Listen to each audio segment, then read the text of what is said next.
Number one, put God first.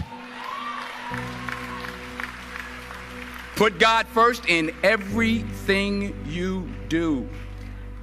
Everything that you think you see in me, everything that I've accomplished, everything that you think I have, and I have a few things, everything that I have is by the grace of God.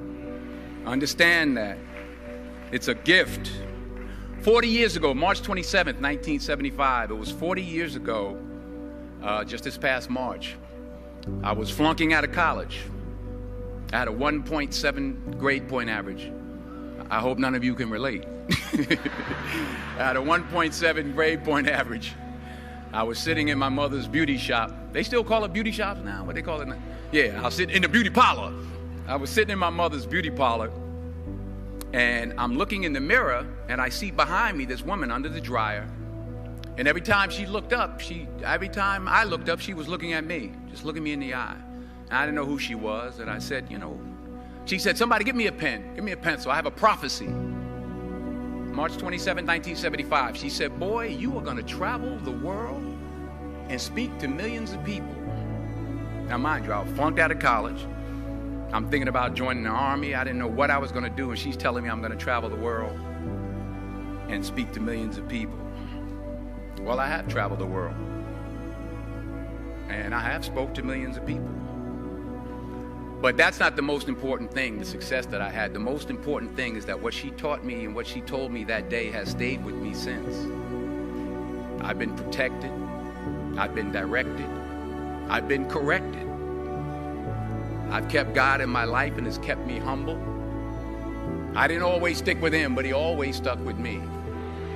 So stick with him in everything you do. If you think you want to do what you think I've done, then do what I've done and stick with God. Number two, fail big. That's right. Fail big. Today's the beginning of the rest of your life, and it can be very frightening. It's a new world out there. It's a mean world out there, and you only live once. So do what you feel passionate about. Take chances professionally. Don't be afraid to fail. There's an old IQ test, was 9 dots, and you had to draw 5 lines with a pencil within these 9 dots without lifting the pencil. The only way to do it was to go outside the box. So don't be afraid to go outside the box.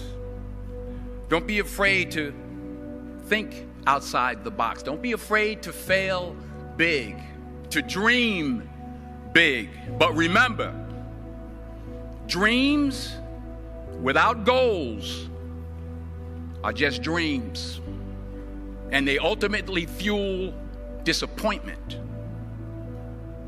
So have dreams, but have goals.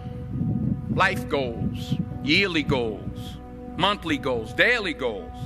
I try to give myself a goal every day. Sometimes it's just to not curse somebody out. Simple goals, but have goals. And understand that to achieve these goals, you must apply discipline and consistency. In order to achieve your goals, you must apply discipline, which you have already done, and consistency every day, not just on Tuesday and miss a few days. You have to work at it every day. You have to plan every day. You've heard the saying, we don't plan to fail, we fail to plan. Hard work works. Working really hard is what successful people do. And in this text, tweet, twerk world that you've grown up in, remember, just because you're doing a lot more doesn't mean you're getting a lot more done. Remember that. Just because you're doing a lot more doesn't mean you're getting a lot more done. Don't confuse movement with progress. My mother told me, she said, yeah, because you can run in place all the time and never get anywhere. So continue to strive, continue to have goals, continue to progress. Number 3, you'll never see a U-Haul behind a hearse. I'll say it again. You'll never see a U-Haul behind a hearse. I don't care how much money you make, you can't take it with you. The Egyptians tried it. They got robbed. That's all they got. You can't take it with you. And it's not how much you have. It's what you do with what you have. We all have different talents. Some of you will be doctors, some lawyers, some scientists, some educators, some nurses, some teachers. Yeah, okay. Some preachers. The most selfish thing you can do in this world is help someone else. Why is it selfish? Because the gratification, the goodness that comes to you, the good feeling that I get from helping others, nothing's better than that. Well, one or two things, but nothing's better than that. Not jewelry, not big house I have, not the cars, but it's the joy. That's where the joy is, in helping others. That's where the success is, in helping others. Finally, I pray that you put your slippers way under the bed tonight, so that when you wake up in the morning, you have to get on your knees to reach them. And while you're down there, say thank you for grace. Thank you for mercy. Thank you for understanding. Thank you for wisdom. Thank you for parents. Thank you for love. Thank you for kindness. Thank you for humility. Thank you for peace. Thank you for prosperity. Say thank you in advance for what's already yours. It's how I live my life. That's why I am, one of the reasons why I am today. Say thank you in advance for what is already yours. True desire in the heart for anything good is God's proof to you, sent beforehand to indicate that it's yours already. I'll say it again. True desire in the heart, that itch that you have, whatever it is you want to do, that thing that you want to do to help others and to grow and to make money, that desire, that itch, that's God's proof to you, sent beforehand already to indicate that it's yours. And anything you want good, you can have. So claim it. Work hard to get it. When you get it, reach back. Pull someone else up. Each one, teach one. Don't just aspire to make a living. Aspire to make a difference. Every failed experiment is one step closer to success. You've got to take risks, and I'm sure you've probably heard that before, but I want to talk to you about why that's so important. I got 3 reasons, and you can pick up your iPhones. First, you will fail at some point in your life. Accept it. You will lose. You will embarrass yourself. You will suck at something. There's no doubt about it. And I know that's probably not a traditional message for a graduation ceremony, but hey, I'm telling you, embrace it, because it's inevitable. And I should know. In the acting business, you fail all the time. Early on in my career, I auditioned for a part in a Broadway musical. Perfect role for me, I thought, except for the fact that I can't sing. So I'm in the wings, I'm about to go on stage, but the guy in front of me, he's singing like Pavarotti. He's just, and he's just going on and on and on. And I'm just shrinking. I'm getting smaller and smaller. So they say, oh, thank you very much, and you'll be hearing from us. So I come out with my little sheet music, and it was Just My Imagination by the Temptations. That's what I came up with. So I hand it to the accompanist, and she looks at it and looks at me and looks out at the director and is like, all right. So I start, you know, I'm going to sing. I'm like, it's just my imagination once again, and then coming away with me. And they're not saying anything, so I'm thinking I'm getting better. So I start getting into it. It was just my imagination. Running. They say, oh, yeah, thank you very much, Mr. Washington. Thank you. So I assumed I didn't get the job. But the next part of the audition, he called me back. The next part of the audition is the acting part of the audition. So I'm like, hey, okay, maybe I can't sing, but I know I can act.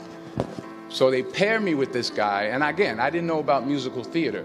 And musical theater is big, so they can reach everyone all the way in the back of the stadium. And I'm more from a realistic, naturalistic kind of acting where you actually talk to the person next to you. So I don't know what my line was. My line was, well, hand me the cup. And his line was, well, I will hand you the cup, my dear. The cup will be there to be handed to you. I said, oh, okay. Well, should I give you the cup back? Oh, yes, you should give it back to me because you know that is my cup and it should be given back to me. I didn't get the job. But here's the thing. I didn't quit. I didn't fall back. I walked out of there to prepare for the next audition, and the next audition, and the next audition. I prayed. I prayed, and I prayed. But I continued to fail, and fail, and fail. But it didn't matter, because you know what? There's an old saying, you hang around the barbershop long enough, sooner or later you're going to get a haircut. So you will catch a break, and I did catch a break. Last year, I did a play called Fences on Broadway. Someone talked about it. Won the Tony Award. And I didn't have to sing, by the way. But here's the kicker. It was at the Court Theater. It was at the same theater that I failed that first audition 30 years prior. The point is, and I'll pick up the pace, the point is every graduate here today has the training and the talent to succeed. But do you have the guts to fail? Here's my second point about failure. If you don't fail, you're not even trying. I'll say it again. If you don't fail, you're not even trying. My wife told me this great expression. To get something you never had, you have to do something you never did. Les Brown's a motivational speaker. He made an analogy about this.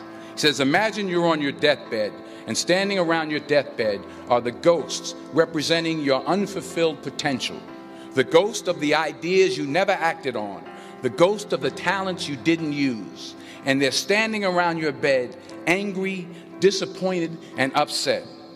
They say, we came to you because you could have brought us to life, they say. And now we have to go to the grave together. So I ask you today, how many ghosts are going to be around your bed when your time comes?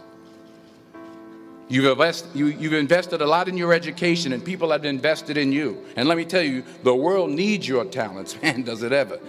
I just got back from Africa like 2 days ago, so if I'm rambling on, it's because I'm jet lagged. I just got back from South Africa. It's a beautiful country, but there are places there with terrible poverty that need help. And Africa is just the tip of the iceberg. The Middle East needs your help. Japan needs your help. Alabama needs your help. Tennessee needs your help. Louisiana needs your help. Philadelphia needs your help. The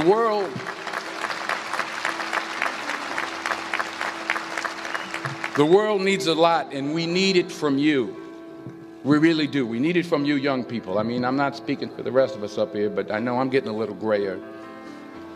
We need it from you, the young people, because remember this. So you got to get out there. You got to give it everything you got, whether it's your time, your talent, your prayers, or your treasures. Because remember this, you will never see a U-Haul behind a hearse.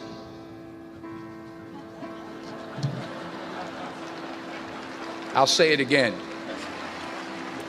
You will never see a U-Haul behind a hearse. You can't take it with you. The Egyptians tried it, and all they got was robbed. So the question is, what are you going to do with what you have? I'm not talking about how much you have. Some of you are business majors. Some of you are theologians, nurses, sociologists. Some of you have money. Some of you have patience. Some of you have kindness. Some of you have love. Some of you have the gift of long suffering. Whatever it is, whatever your gift is, what are you going to do with what you have? All right, now here's my last point about failure. Sometimes it's the best way to figure out where you're going. Your life will never be a straight path. I began at Fordham University as a pre-med student. I took a course called cardiac morphogenesis. I still can't say it. Cardiac morphogenesis. I couldn't read it. I couldn't say it. I sure couldn't pass it. So then I decided to go into pre-law, then journalism. And with no academic focus, my grades took off in their own direction. Yeah, down. I was a 1.8 GPA one semester, and the university very politely suggested that it might be better to take some time off. I was 20 years old. I was at my lowest point. And then one day, and I remember the exact day, March 27th, 1975, I was helping my mother in her beauty shop. My mother owned a beauty shop up in Mount Vernon. And there was this older woman who was considered one of the elders in the town. And I didn't know her personally, but I was looking in the mirror, and every time I looked at the mirror, I could see her behind me, and she was staring at me. She just kept looking at me. Every time I looked at her, she kept giving me these strange looks. So she finally took the dryer off her head and she said something I'll never forget. First of all, she said, "Somebody give me a piece of paper. Give me a piece of paper." She said, "Young boy, I have a prophecy, a spiritual prophecy." She said, "You are going to travel the world and speak to millions of people." Now, mind you, I'm 20 years old. I'm flunked out of school. In fact, like a wise ass, I'm thinking to myself, maybe she's got something in that crystal ball about me getting back into school next fall. But maybe she was on to something, because later that summer, while working as a counselor at a YMCA camp in Connecticut, we put on a talent show for the campers. And after the show, another counselor came up to me and asked, "Have you ever thought about acting? You're good at that." So when I got back to Fordham that fall, I got in and I changed my major once again for the last time. And in the years that followed, just as that woman prophesied, I have traveled the world and I have spoken to millions of people through my movies. Millions who up till this day couldn't see me, who up till this day I couldn't see while I was talking to them, and they couldn't see me. They could only see the movie. They couldn't see the real me. But I see you today, and I'm encouraged by what I see. And I'm strengthened by what I see. And I love what I see.